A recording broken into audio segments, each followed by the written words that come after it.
والله يدعو إلى دار السلام ويهدي من يشاء إلى صراط مستقيم.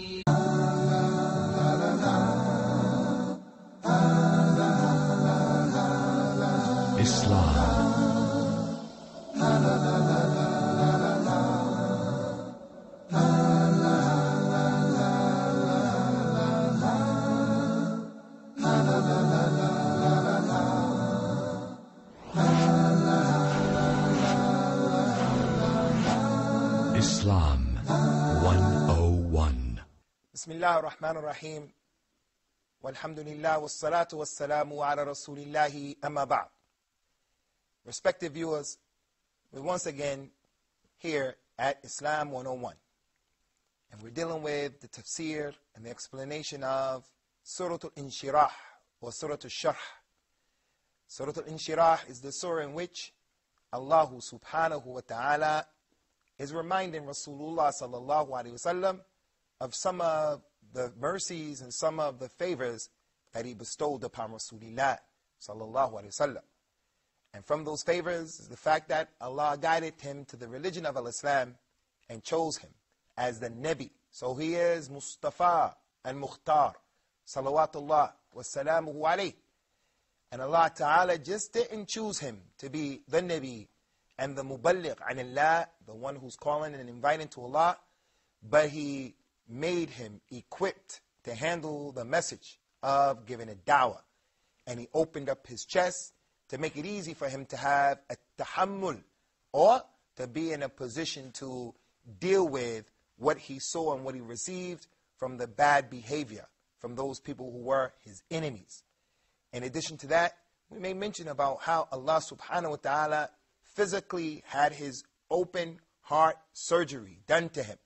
How Allah Azza wa Jal sent the angels to him, and open heart surgery was performed upon Rasulullah sallallahu alaihi wasallam without any anesthesia or without any of the fine and precise tools and utensils that are well known today when they're being used in the hospital. And from the favors of Allah subhanahu wa ta'ala upon Rasulullah sallallahu alaihi wasallam that were mentioned in this surah, which is a Meccan surah, is the fact that Allah Ta'ala has taken off from him his wizr or his awzar, the mistakes that he has made as a human being. And he has forgiven him for what has passed from his previous sins and what is to come. Which does not mean that he ever made a mistake in making the tabligh of the risala. Rasulullah sallallahu alaihi wasallam never made any mistakes in terms of what Allah ordered him to do. The religion is complete. Today, I have completed for you your religion, and I have perfected for you my favors upon you, and I am pleased to choose for you as a way of life, al-Islam. So the deen is mukmal. Allah Ta'ala completed the deen, the religion, and Rasulullah sallallahu alaihi wasallam did not leave one stone unturned. So we don't want someone to come in to say or to claim this is a proof he made a sin. He may have not relayed what he should have relayed. No, he relayed the message in its totality.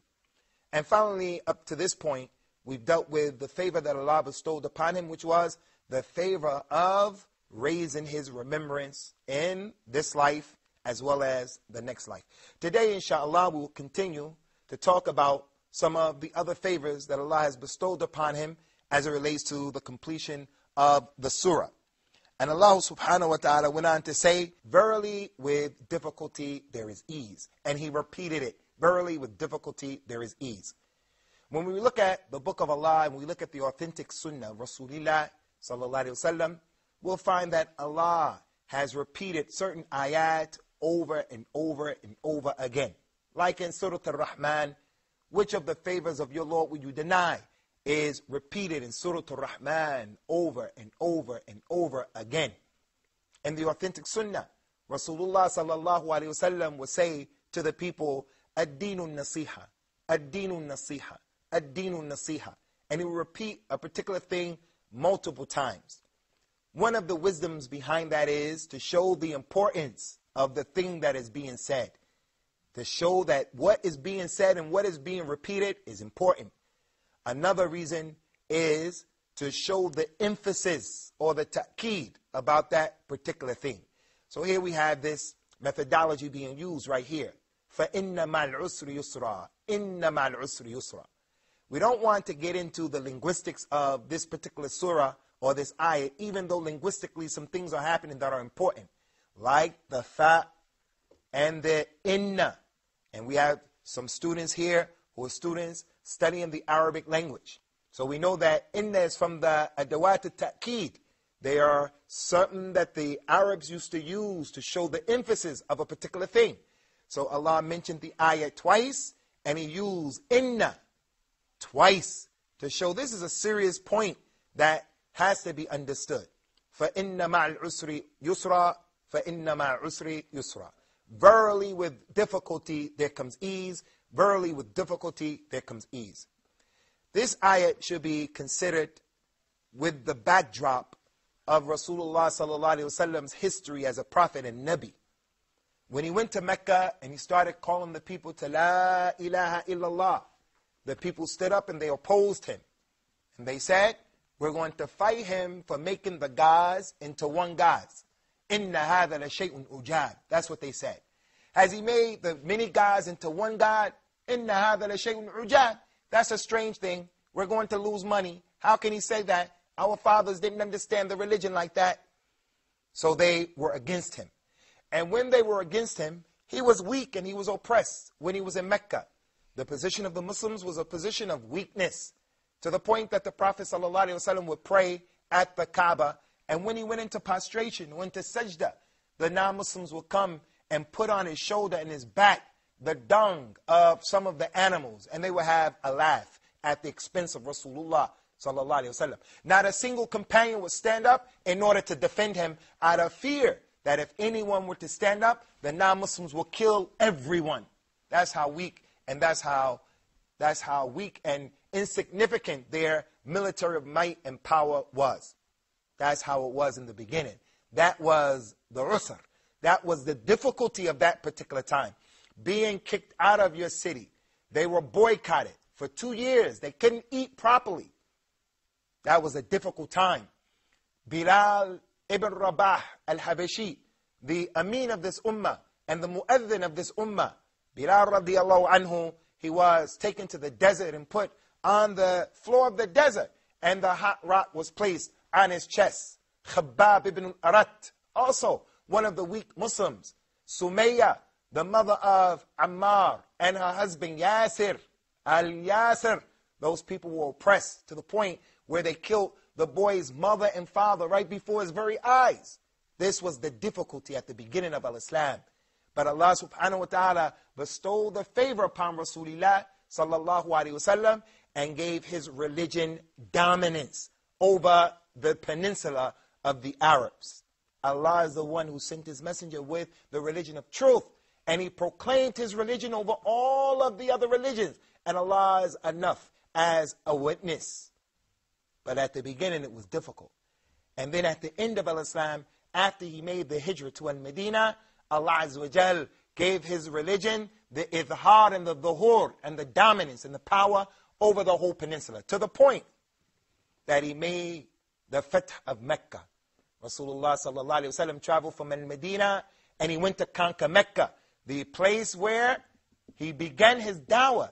And they used to give the call and they used to practice Islam in private, in the privacy and the secrecy of their homes. But when he went and he conquered Mecca, he was in a position of authority. He went into Mecca and he went in without being molested. Everyone ran away. There was no force or no power to prevent him from entering into Mecca. So when he entered into Mecca, brothers and sisters, and this is an important point, he went into the Kaaba and he saw that the people drew pictures of Ibrahim making al-azlam. He was making divination with arrows, as if Ibrahim decided affairs by pulling out an arrow. If I pull this out, this means I shouldn't travel. If I pull this one out, it means I shouldn't get divorced. If I pull this one out, I shouldn't invest. Al-Islam, rijsum min amal al-shaytan, fajtanibuh. This is an evil thing in al-Islam. Rasulullah saw that and he said, Ibrahim did not do this. Ibrahim was not a mushrik. He was not a polytheist. Anyway, When Rasulullah saw the many idols around the Kaaba and he returned to Mecca powerful, he took out a piece of stick. He found an oud. And then he took the stick and he started knocking the idols over one by one. Say unto them, the truth has come and falsehood has fled. Verily, falsehood is an ever-fleeing thing. He didn't go into the Mecca to destroy the Kaaba with a big axe. He didn't go into Mecca to destroy the Kaaba with a big bazooka, a stick, because Allah subhanahu wa ta'ala gave him the power and the istikhlaf in the earth. So at the beginning of Islam, it was difficult. And at the end of Islam, Allah ta'ala gave him the nasr. He gave him the victory. So this ayat is saying, فَإِنَّ مَعَ الْعُسْرِ يُسْرًا إِنَّ مَعَ الْعُسْرِ يُسْرًا. Verily with difficulty, there is ease. Verily with difficulty, there is ease. Al-Imam al-Tirmidhi has narrated an authentic hadith that the Prophet says, sallallahu alayhi wa sallam, لَن تَغْلَبْ عُسْرٌ وَاحِدْ يُسْرَيْن. One difficulty will never defeat two eases in this ayat. For those people who are studying Arabic language. In this ayat, al-usr, it is with the al-ta'rif, al-usr. So we know it's talking about a specific difficulty. But yusr is nakira. We don't know which yusr. It can be multiple yusrs. But al-usr is one. So he says, sallallahu alayhi wa sallam, lan taghlab, usrun wahid, yusrain. One usr, because it's al in both ayats. So that's for the people who are studying Arabic. Abdullah bin Abbas, Ikhwani, concerning this particular ayat, he said, if anyone is suffering from a problem or an issue in this life, difficulty, and he's looking for the ease, then you should always remember, when Allah sends down the difficulty on you from the sky, because it's in the qadr, when Allah sends it down, verily Allah sent behind it the ease. So if the usr, if the difficulty were to go into the grave, the yusr will go into the grave as well. We'll come back, inshallah, to finish the interpretation, explanation of this ayah. And may Allah subhanahu wa ta'ala make us of those people who love the Quran. Wassalamu alaikum wa rahmatullahi wa barakatuh. Islam 101.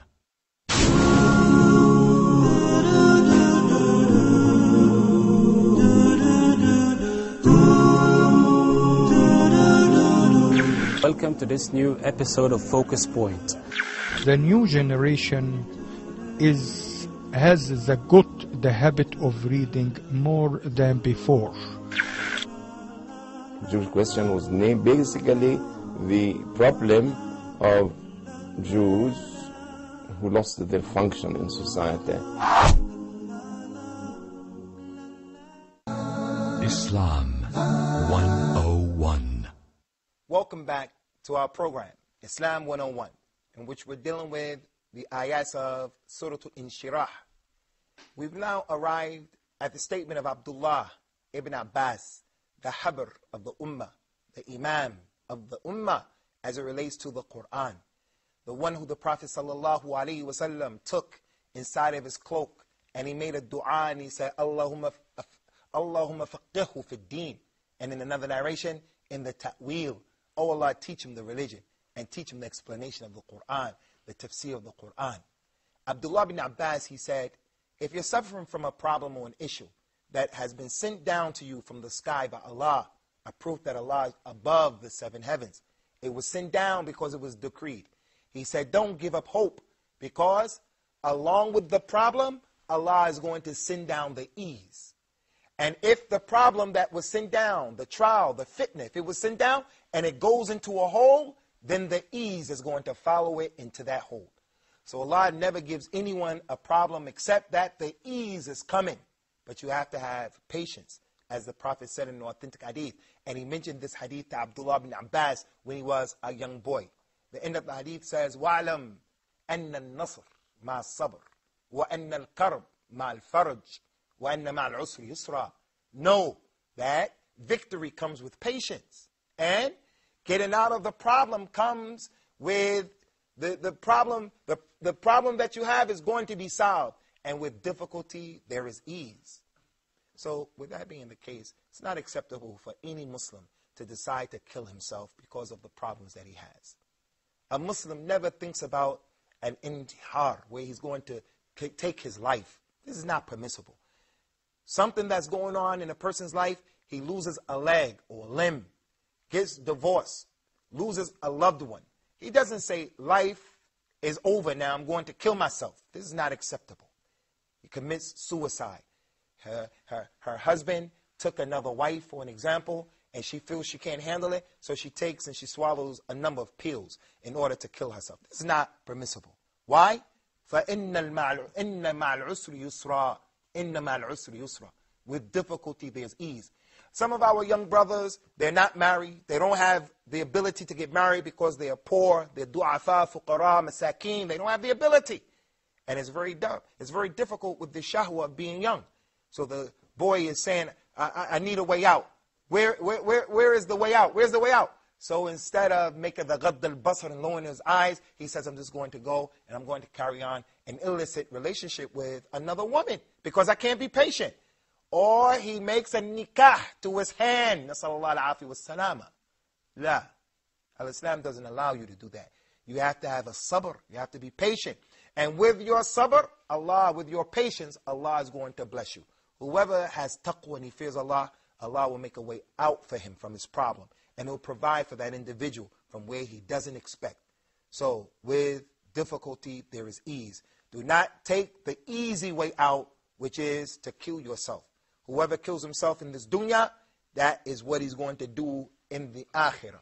He'll take something to poison himself. He'll shoot himself over and over again. He'll stab himself over and over again in his grave. He'll throw himself off of a mountain, off of a high place over and over again in his grave. So remember, Muslims, you Muslims, with difficulty, there's ease. And that also applies to non-Muslims as well. Because Allah is the creator. And Allah does not burden a soul beyond its ability and beyond its scope. Everything that happens to you happens because of some wisdom. And everything that happens to you happens because you have the ability to deal with it and to solve it and to get through it. So we remember this ayah. These two ayahs that were repeated for those who have doubt. فَإِنَّ مَعَ الْعُسْرِ يُسْرًا. And then again, إِنَّ مَعَ الْعُسْرِ يُسْرًا. So we're going to address any of the questions or concerns or comments that some of our brothers may have. Does anyone have anything? تفضل أخي صالح. As we heard that Bilal was not from Arabian Peninsula, and he was a slave. How was he made as a muazzin of this ummah, and he was a slave? Concerning Bilal, radiyallahu anhu, wasn't an Arab. That's true, he wasn't an Arab. Bilal ibn Rabah is an Ethiopian, Abyssinian, from Al-Habasha, from Ethiopia. And the question is, how was he made to be a mu'adhin if he was a slave? First of all, Bilal won his freedom from slavery before they made hijrah from Mecca to Medina. Abu Bakr radiyallahu anhu had a lot of money, and he purchased the freedom of Bilal from his owner, Umayyah ibn Khalaf, la'anatullah alayhi. Umayyah ibn Khalaf used to oppress Bilal and other than Bilal. So Abu Bakr came and purchased his freedom and let him go free, fi sabilillah, let him go free. So by the time they went to Medina, he was a free man. He was no longer a slave. And the fact that he became the mu'adhin of Rasulullah sallallahu alaihi wasallam goes to show that a free slave can be the mu'adhin. A free slave can be the imam in the salah. And in the books of the madhabs, for you Muslims that say a man can't be a slave or a free slave in order to be the imam or the mu'adhin, that's kalamun farigh, la dalil alayhi. There's no proof about that. He told us, sallallahu alayhi wa sallam, in the hadith of Al-Irbad ibn Sariya radiyallahu anhu, when he gave them a serious mu'idah, a serious exhortation, وَإِن تَأَمَّرَ عَلَيْكُمْ عَبْدٌ حَبَشِيٌّ رَأْسُهُ كَالزَّبِيبَ. You people should listen and obey. عَلَيْكُمْ بِالسَّمْعِ وَالطَّاعَةِ. You have to listen and obey your leader, even if your leader happens to be a raisin head slave. A person who has a raisin head, meaning a black person. A black person could be the leader. The one who is the leader over the Muslims should be the one who is the most competent and the most qualified. And being a slave or an ex-slave doesn't have anything to do with the issue. إِنَّ أَكْرَمَكُمْ عِنْدَ اللَّهِ أَتْقَاكُمْ. the one who has the best position, the most honorable of you in the sight of Allah, is the one who has the most taqwa. Not the one who's white, not the one who's black, not the one who's Arab, but the one who has the most taqwa. And this is one of the beautiful aspects of Islam that was appealing to me. Don't get me wrong, there are Muslims who are racist, Arabs who are racist to non-Arabs. There are Muslims who are racist. I've seen and suffered from racism from Muslims, no doubt about that.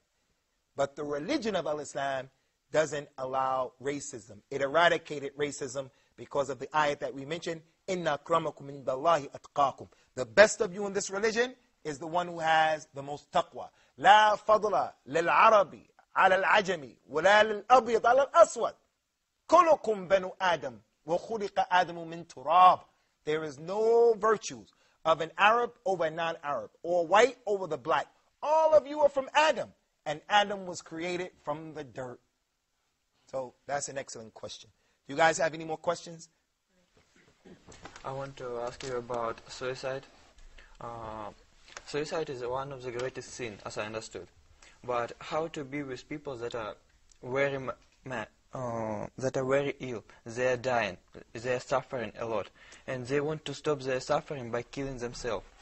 How to deal with that? Should they continue their suffering or should they stop it? Concerning the people who are suffering, is it permissible for someone who has a terminal disease or illness and they're going through a lot of suffering, like people who have HIV/AIDS, and it's full-blown, and we've seen with our own eyes the suffering that they go through. People who are taking chemotherapy and they have progressed forms of cancer, and they go through a lot of suffering. Is it permissible for us to kill them or for them to kill themselves? La, this is not permissible in the religion of Islam. First of all, because as we mentioned, La yukallifu Allahu nafsan illa wus'aha. Allah does not burden the soul beyond its scope and its ability. That person has the ability to do that. But we have to stop here. And inshallah, we'll begin the next segment, probably with that, if Allah gives us life. We hope to see you again in the next segment, which will be our last segment. As-salam ala man ittaba al-huda.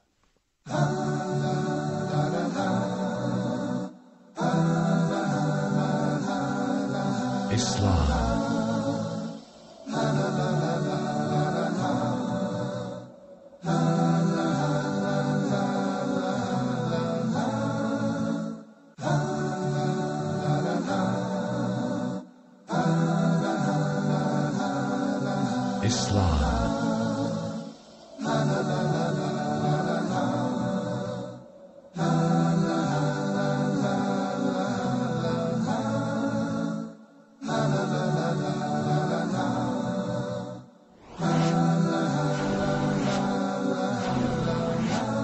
Islam.